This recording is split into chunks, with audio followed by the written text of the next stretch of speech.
Bonjour à vous. Comme promis, nous voici dans mon studio où je vous ai démonté ma cornemuse.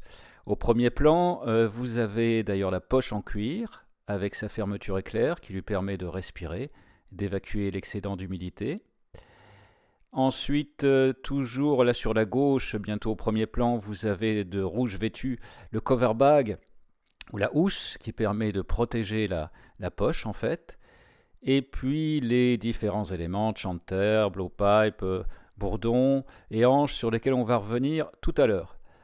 Voici un schéma d'ensemble bien pratique avec en haut les trois bourdons, bourdon basse et deux ténors, puis sur la gauche le tuyau qu'on appelle blowpipe ou porte-vent qui permet de gonfler la poche, et le chanter. Là maintenant nous avons les bourdons, les trois bourdons, avec en bas de l'écran les deux ténors, chacun se composant de deux éléments, et en haut le bourdon basse et ses trois éléments. Et vous entendez d'ailleurs en même temps le son de ces bourdons, un son sur une note unique qui permet d'accompagner la mélodie.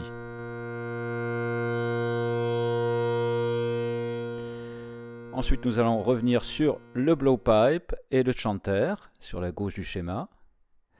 Le blowpipe qui permet de gonfler la poche, avec à la gauche du tuyau, vous pouvez voir une petite soupape qui permet d'éviter le retour de l'air vers le musicien.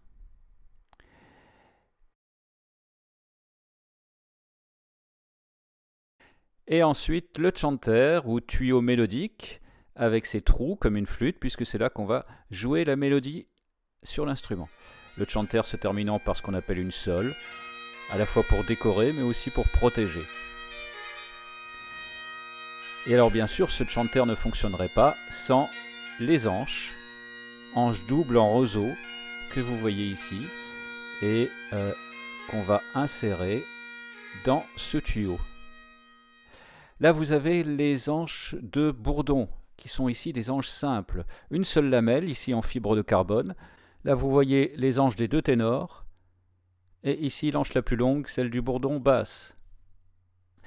Ces bourdons, on va les insérer dans les souches qui sont elles-mêmes fixées à la poche. Et là, vous avez également la souche pour le blowpipe et la souche pour le chanter.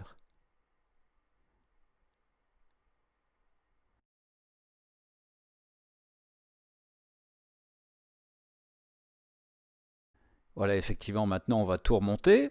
Alors, j'ai inséré les anches de bourdon dans les bourdons, réassemblé les bourdons. Vous voyez les trois éléments du basse, les deux éléments des deux ténors. Les bourdons qui tiennent ensemble aussi avec les cordes. On a refermé la fermeture éclair de la poche, remis sa housse. Ensuite, je viens de réinsérer les trois bourdons dans les souches de la poche. Il ne reste maintenant plus que deux souches vides. La souche du blowpipe, on vient de remettre le tuyau qui permet de gonfler la poche. Et reste la souche du chanter. Le chanter qui vient de récupérer, comme vous pouvez le voir, son anche. Et donc, on va, avec précaution, pour ne pas abîmer cette toute petite hanche, on va insérer donc le chanter dans la dernière souche. Et notre instrument est désormais au complet.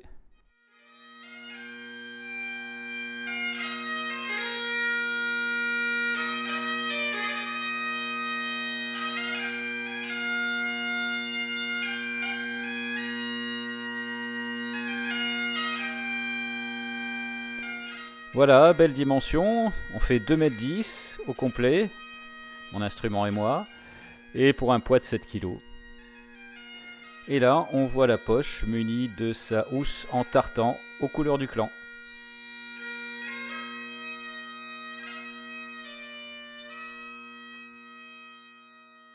Et bien voilà, vous en savez désormais un peu plus sur cet instrument magnifique. Je voudrais terminer par un peu d'histoire et par une anecdote. D'abord, la Bretagne et la cornemuse. Eh bien, c'est une longue histoire, là encore, puisque en Bretagne, et nous y reviendrons dans d'autres émissions, il y a aussi eu beaucoup de cornemuses, à commencer par la Veuse dont je parlais mardi, mais aussi le célèbre Biniou. Toutes choses effectivement sur lesquelles on reviendra. Mais la cornemuse écossaise, eh bien la cornemuse écossaise est arrivée en Bretagne à la fin du 19e siècle, donc quelque chose d'assez récent. Et j'en parle parce qu'en fait, lorsque vous allez écouter les bagadous bretons, c'est un pléonasme, eh bien vous, la plupart du temps, vous ne voyez que des cornemuses écossaises. Ce qui peut paraître assez paradoxal de la part d'un pays si attaché à ses racines. Je disais, cette cornemuse est arrivée en Bretagne à la fin du XIXe siècle, mais a surtout été adoptée à l'issue de la Seconde Guerre mondiale, à une époque où eh bien, les instruments du terroir traditionnel, et ainsi que les gens qui les jouaient, eh bien, avaient soit disparu, ou en tout cas étaient en très petit nombre, soit par effet de mode, parce que tous ces instruments avaient une connotation passéiste, ou aussi par les ravages des deux conflits mondiaux, en particulier le premier, qui a vu la disparition de beaucoup de musiciens bretons également. D'ailleurs, il y a un parallèle à faire avec les pipers écossais qui ont payé aussi un lourd tribut à ces conflits. Donc, à l'époque de la sortie, la fin de la Deuxième Guerre mondiale, et de la renaissance j'allais dire de la culture bretonne, mais c'est un peu ça, sous l'impulsion de gens en particulier comme Paulique Monjaret, eh bien, il a fallu trouver des instrumentistes et des instruments. Et donc, la cornemuse écossaise, parce qu'elle ressemblait aussi à la cornemuse bretonne préexistante, eh bien, s'est imposée naturellement pour supplanter les binious qui étaient manquants en fait. Et donc voilà pourquoi, par défaut, par carence en fait, eh bien mais aussi par goût et par choix, cette cornemuse a fini par s'implanter en Bretagne aux côtés des bombardes qui elles aussi connaissaient une renaissance. Et donc maintenant, effectivement, la cornemuse écossaise a assuré le succès, en compagnie toujours de la bombarde et des percussionnistes, a assuré le succès de ces bagadous et la renaissance de la musique celtique en Bretagne et voilà, et la popularité d'événements comme le Festival de Lorient. Le Festival de Lorient qui était à la base un festival de cornemuse d'ailleurs. L'anecdote enfin pour terminer, c'est, si vous vous souvenez de l'émission de mardi où je vous disais que la cornemuse finalement était née un peu partout à travers la planète, eh bien il y a eu un autre événement de l'histoire qui est assez surprenant, mais l'histoire est surprenante. Vous savez que Écossais et Anglais ne sont pas ou n'étaient pas les meilleurs amis du monde. Et il fut une époque où jouer de la cornemuse était interdit en Écosse.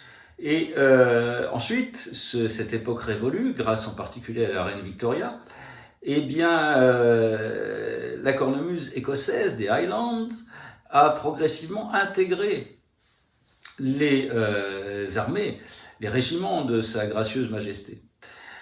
Comme ceux-ci étaient présents dans de très nombreux endroits de la planète, eh bien, la cornemuse écossaise a fait des petits et des amateurs et des amateurs éclairés un peu partout, là aussi, à travers le globe. Donc, grâce soit rendue aux Anglais, ils ont contribué, tout simplement, à sa popularité à travers le monde.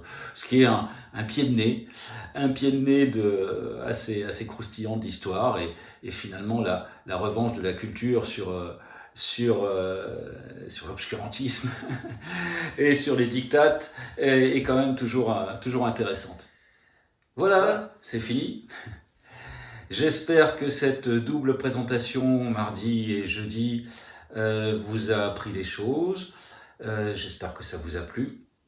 J'attends bien sûr vos commentaires, également vos questions complémentaires.